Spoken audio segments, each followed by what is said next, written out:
d'exportateurs. Des chefs d'entreprise partagent leur expérience de développement international. Une rencontre animée par Stratexio.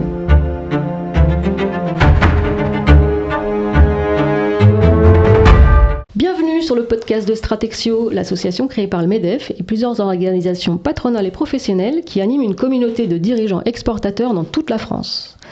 Alors aujourd'hui, nous avons à nouveau le plaisir de décrypter la démarche internationale de l'un de nos adhérents.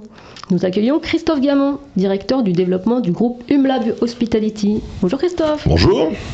Alors Christophe, tu es adhérent de notre consortium Africa Hospitality French Consortium. Peux-tu nous en dire un peu plus sur UMLAB Hospitality en quelques mots ? Eh bien, UMLAB Hospitality fait partie du groupe UMLAB, qui lui est fabricant de mobilier digital. UMLAB Hospitality, c'est une filiale qui équipe les hôtels dans tout ce qui est technologique.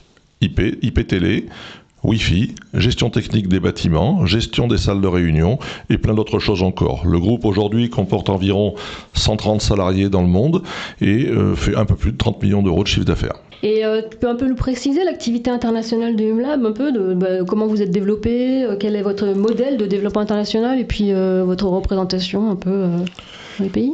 Alors tout a commencé par une filiale au Maroc et puis ensuite deux croissances externes, une croissance externe en Europe du Nord, une croissance externe en Afrique et aujourd'hui plus des distributeurs et aujourd'hui nous travaillons sur un mode hybride, je dirais, avec à la fois des distributeurs, à la fois nos propres bureaux et à la fois tout récemment une joint venture sur le Moyen-Orient. Bon, si tu avais des conseils à donner aux dirigeants qui nous écoutent pour sécuriser, optimiser leurs opérations internationales, que leur dirais-tu ?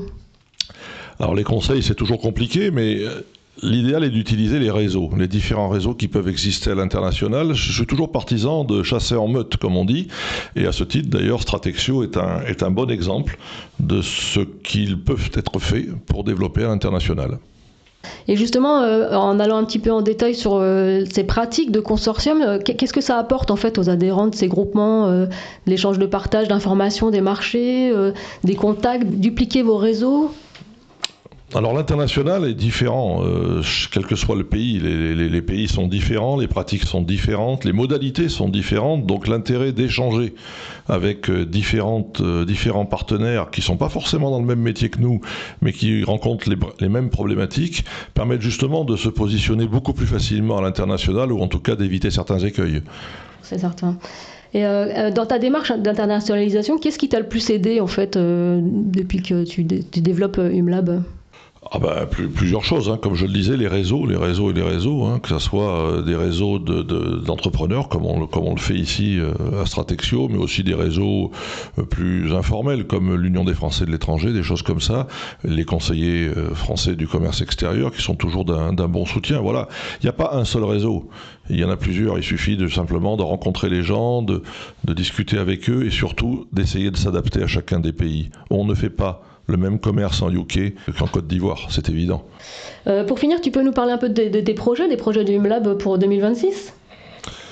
Eh bien, il y a deux projets. Enfin, un projet qui est surtout la consolidation de tout notre développement récent à l'international, où on doit consolider les acquis à la fois sur nos filiales directes et à la fois sur nos distributeurs.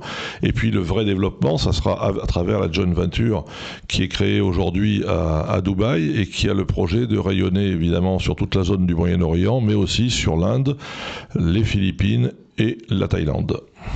Merci Christophe. Est-ce que tu veux ajouter quelque chose pour nos auditeurs ? Toujours ravi d'être avec Stratexio et à bientôt.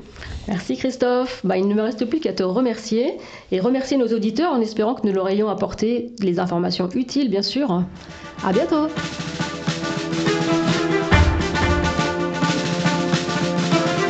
C'était Parole d'exportateur.